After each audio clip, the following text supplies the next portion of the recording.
آپ حضرات کے سامنے تھوڑی سی موضوع کے مناسبت سے کچھ تمہیدی گفتگو کرنا چاہتا ہوں، اس کے بعد انشاءاللہ باضابطہ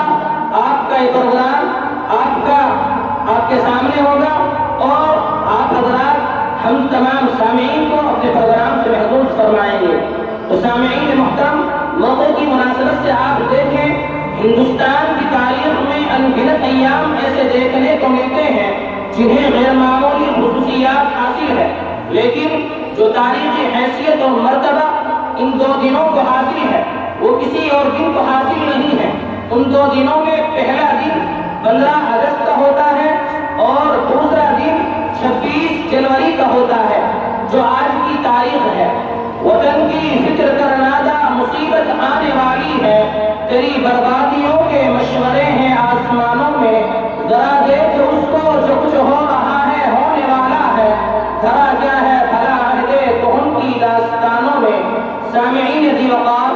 جب 15 اگست کی صبح ہوتی ہے اور افق آسمان پر سورج جل وگر ہوتا ہے تو اس کی حسین کرنوں کی سنہری چادر میں لپٹی ہوئی ایک تاریخ ہوتی ہے، جس کے بعد میں ایثار و قربانی کی طویل و عریض داستان ہوتی ہے، جس کے ورق میں حریت پسندوں کی وطن دوستی، قومی عزمی، حوصلہ مندی، اعلیٰ ضبطی، صبر و استقامت اور سعی بہم کا اعلیٰ نمونہ ملتا ہے۔ جی ہاں، یہی وہ دن ہے جس دن سے قبل ہندوستان انگریزوں کی غلامی کی زنجیر میں جکڑا ہوا تھا۔ جی ہاں، یہی وہ دن ہے جس دن سے قبل ہندوستان کا ہر باشندہ امن و امان کا طلبگار تھا۔ جی ہاں، یہی وہ دن ہے کہ جس دن سے قبل ہر شخص انگریزی ظلم و استبداد سے پناہ ڈھونڈتا تھا۔ جی ہاں، یہی وہ دن ہے جس دن سے قبل ہندوستان کی شہرت پامال تھی، ہندوستانیوں پر جینا حرام تھا۔ لیکن سامعین محترم، آپ دل پر ہاتھ رکھیے اور تاریخ کے اوراق کو سنتے جائیے۔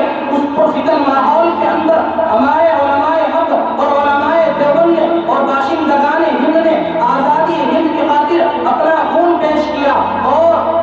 جہاد آزادی کے لیے اپنا جان و مال قربان کر دیا، اور عرصہ دراز تک امتحان و آزمائش سے گزرنے کے بعد بالآخر 15 اگست 1947 میں انگریزی سامراجی کو یہاں سے خیرآباد قلعے پر مجبور کر دیا اور برطانوی بھیڑیے کو یہ ملک چھوڑنا پڑا، اور باطل کے سامنے یہ چیلنج علماء حق نے، علماء دیوبند نے اور باشندگان ہند نے قیامت تک کے لیے چھوڑ دیا کہ مرد حق آگاہ کو حق سے پھرا سکتا نہیں،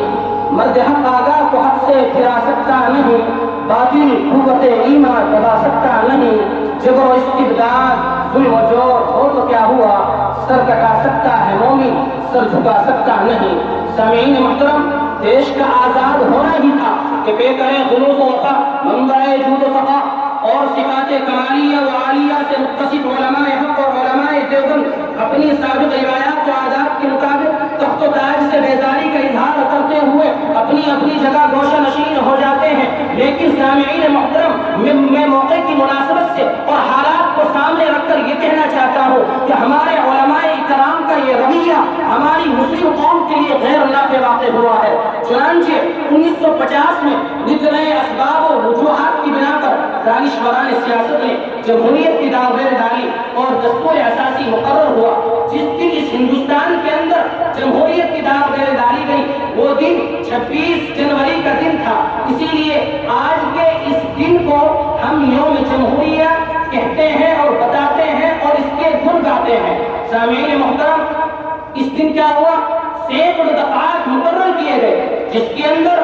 ہندو مسلم دونوں کے حقوق کی پاسداری و ذمہ داری کی مکمل گارنٹی دی گئی۔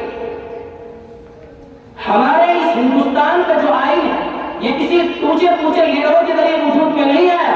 بلکہ ان معتبر اور محب وطن لیڈروں کے ذریعے وجود میں آیا تھا جنہوں نے اس وطن عزیز کے اندر اس آئین کے نفاذ کے نتیجے میں ایک ایسے معاشرے کا خواب اپنے سینوں میں پیوست کر رکھا تھا کہ جس کے اندر سیاسی، سماجی، اقتصادی اور انصاف کرتے وقت نسلی، گروہی، علاقائی، لسانی، مذہبی اور معاشرتی کسی بھی تعصب کو کوئی جگہ نہ ملے، اونچ نیچ، ذات پات اور مذہب کی بنیاد پر فیصلے کو کوئی گنجائش نہ ملے، سب کو عزت و احترام ملے، سب زبانوں اور نظریوں کو پھلنے اور پھولنے کا موقع ملے، مظلومی بے بسی اور بے چارگی سے انہیں چھٹکارا ملے، اس اہم رول کو ادا کرنے والوں میں پیش حضرت مولانا حسرت موہانی رحمۃ اللہ علیہ اور حضرت مولانا حفظ الرحمان سیوہاری رحمۃ اللہ علیہ، اور جس کی صدارت ڈاکٹر بھیم راؤ امبیڈکر، جواہر لال نہرو، مہاتما گاندھی، سردار پٹیل اور مولانا ابوالکلام آزاد جیسی شخصیات اور لیڈروں کی جدوجہد اور کوششوں کے نتیجے میں یہ جامع آئین بنا بھی اور نافذ بھی ہوا ہے۔ لیکن افسوس اس 75 سالہ دورانیے کے اندر اچھے نتائج مرتب نہ ہو سکے۔ تو آئیے سابقہ 75 سالوں میں آئین کی فعالیت، اس کی افادیت کو سامنے رکھ کر یہ فیصلہ کرے اور دیکھیں کہ کمی اس آئین میں ہے، کمی اس دستور میں ہے، یہ ان کی پالیسی میں ہے، یہ برسر اقتدار لوگوں کی نیت و نظر میں ہے۔ چنانچہ جب ہم گزشتہ ادوار کا جائزہ لیتے ہیں تو ہمیں معلوم ہوتا ہے آئین مکمل ہے، بے مثل و بے مثال ہے، نہ اس کی جامعیت میں کوئی کمی ہے، نہ اس کی فعالیت و افادیت میں کوئی نقص ہے۔ اگر کہیں خرابی یا کمزوری ہے تو یہ برسر اقتدار لوگوں کی نیت و نظر میں ہے، ان لوگوں میں ہے جن پر اس کے نفاذ کی ذمہ داری ہے۔ چنانچہ اس وقت حالات ایسے ہیں کہ سیکولر ذہنیت کے حامی لوگ سوچ و فکر میں مبتلا ہیں، شش و پن میں مبتلا ہیں کہ وہ ہندوستان، جس ہندوستان کی سیاست کی بنیاد کو مولانا ابوالکلام آزاد نے ڈالی تھی، وہ ہندوستان جس کی بنیاد کو مہاتما گاندھی، جواہر لال نہرو نے رکھی تھی، وہ ہندوستان جس عزت کی کیل کو ڈاکٹر بھیم راؤ امبیڈکر نے ٹھوکی تھی، آج اس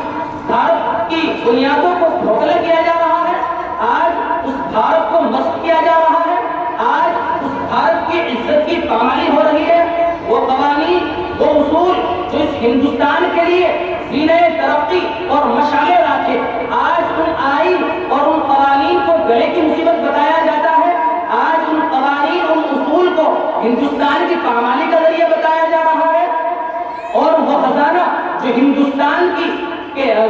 وہ خزانہ جو انگریزوں کے ظلم و استبداد سے بچایا گیا تھا، آج وہ خزانہ موجودہ قائدین اور برسر اقتدار لوگوں کے ہاتھوں سے خالی ہو رہا ہے۔ قاتل بھی محافظ ہے، قاتل بھی سپاہی ہے۔ سامعین محترم،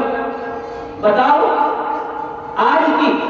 اس سیاست حاضرہ سے تمام ہندی حیران و پریشان ہیں۔ اگر آپ تاجر ہیں تو ٹیکس کی مہنگائی سے پریشان ہیں، اگر آپ عہدے میں ترقی کے طالب ہیں تو آپ پر بنیاد پرستی کا وار ہے، آپ رشوت خوری کے سے حیران و پریشان ہیں، اگر آپ کسان ہیں تو اشیاء کاشتکاری کی گرانی سے دوچار ہیں، اور اگر آپ مظلوم ہیں تو آپ پر عدالت کی پھیرا پھیری سے عاجز ہیں، اور اگر آپ انصاف کے طالب ہیں تو آپ پر بنیاد پرستی کا وار ہے۔ اور اس سے بھی آگے بڑھ کر ہندوستان کی فرقہ واریت و فرقہ پرستی کا مسئلہ ہے، جس کی وجہ سے اس ملک کے اندر بسنے والے مختلف دھرم کے لوگ، مختلف مذہب کے لوگ ہندو مسلم میں منقسم نظر آتے ہیں۔ ویدا آج اپنے زخم پنہا کر کے چھوڑوں گا، لہو رو رو کے محفل کو گلستہ کر کے چھوڑوں گا، جلانا ہے مجھے ہر شمع دل کو سوز پنہا سے، تیری تاریک راتوں کو چراغا کر کے چھوڑوں گا۔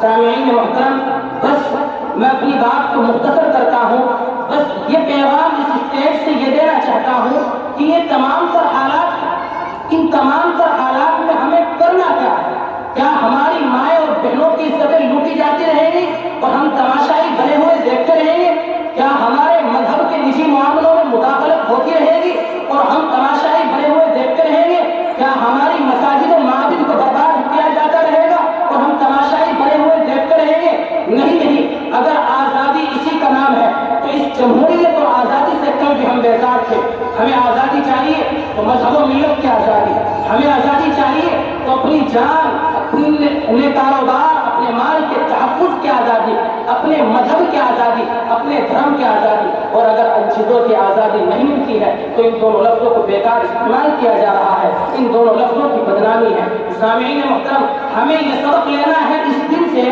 کہ جس طریقے سے ہمارے اکابرین و اسلاف نے متحد ہو کر عملی تدابیر اختیار کی ہے، تو ہم بھی اتحاد کی ایسی مثال پیش کریں کہ جس کی کوئی نظیر نہ مل پائے۔ ہم بھی اتحاد قائم کریں، یکجہتی کو فروغ دیں اور آپس میں اتحاد قائم کریں، انتشار کو ختم کریں۔ میرے عزیزو، اس 26 جنوری یہ آزادی جو ہمیں وراثت میں ملی ہوئی ہے، آج ہمیں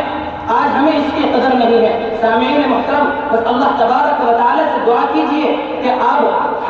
ہمیں اتحاد کو اور یکجہتی کو فروغ دینا چاہیے، اور اللہ تبارک و تعالیٰ سے دعا کرے کہ ہمیں اتحاد و اتفاق کے ساتھ رہنے اور اس ملک کو امن و شانتی کا ہندوستان، خوشحال اور پرامن ہندوستان، گنگا جمنا تہذیب کا گہوارہ ہندوستان، مولانا جعفر اور